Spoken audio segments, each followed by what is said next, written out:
Je vous emmène aujourd'hui sur la colline de Chaillot, dans le palais de Chaillot, face à la Tour Eiffel. Vous voyez l'esplanade du Trocadéro et le bâtiment où se trouvent plusieurs musées, dont celui que nous allons voir aujourd'hui, le musée des monuments français.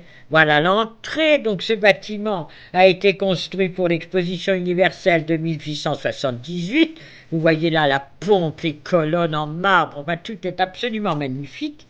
Et c'est après l'exposition que Viollet-le-Duc décida d'y installer le musée de sculpture comparée d'abord, puis le musée des moulages, car vraiment ce sont tous les moulages des plus beaux bâtiments de France qui sont rassemblés là. Entrons maintenant, voilà, dans un grand corridor, ces sculptures et surtout ce tympan d'une église romane avec le Christ juge, puis en dessous le jugement dernier avec à gauche pour nous, les élus, à droite les damnés, avec, regardez cette espèce d'énorme poisson qui est là pour manger les damnés. Là-haut, les anges qui tiennent la croix et qui tiennent tous les instruments de la crucifixion du Christ. Puis, il y a une chapelle de Saône-et-Loire, même les fresques ont été recopiées, copiées, c'est admirablement fait, et on a vraiment l'impression qu'on y est. Nous sommes là à Senez, 1496, une descente de croix avec les personnages de grandeur nature sont tout à fait impressionnants.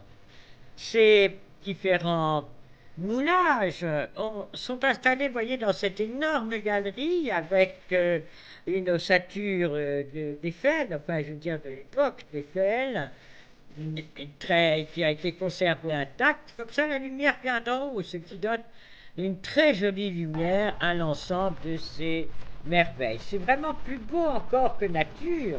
Et vous voyez, chaque époque est séparée par des grandes constructions comme ça au milieu pour séparer l'art roman, l'art gothique, gothique flamboyant, renaissance. Ici, c'est le tympan de l'abbaye de Cluny, cet art roman pur avec dans la mandrobe le Christ enseignant avec son évangile à la main, et de chaque côté David et les grands prophètes qui annoncèrent sa venue.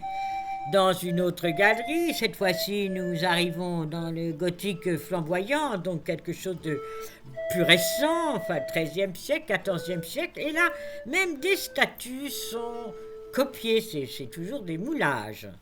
Voyez ici, pour séparer deux époques, ce magnifique portail, les chapiteaux des différentes époques, des différents lieux les plus célèbres. Et puis là, une grande galerie. Sur la droite, le tympan de l'église de Moissac dans le Tarn-et-Garonne, qui est absolument un chef-d'œuvre, avec ici le Christ et les quatre évangélistes, enfin les représentations des quatre évangélistes, la fuite en Égypte, l'adoration des mages. Nous sommes ici à Cluny avec ce portail où les personnages sont tellement stylisés, jugement dernier, le grande couronne, et puis regardez les chapiteaux avec l'arbre de Jessé ici, qui est l'origine de la Vierge. Voilà le tombeau de Louis de Brézé à Rouen, 1440, là encore c'est un trésor qui même à Rouen n'est pas aussi bien conservé, parce que là c'est une copie. De l'autre côté, la maison de Jacques Coeur à Bourges. Ici le portail de Vézelay avec tous ces détails tellement finement sculptés où tous les visages sont là. Toujours ces grands portails avec ici le jugement dernier, les quatre évangélistes. Et ici nous sommes à Charlieu dans la Loire, dans le département de la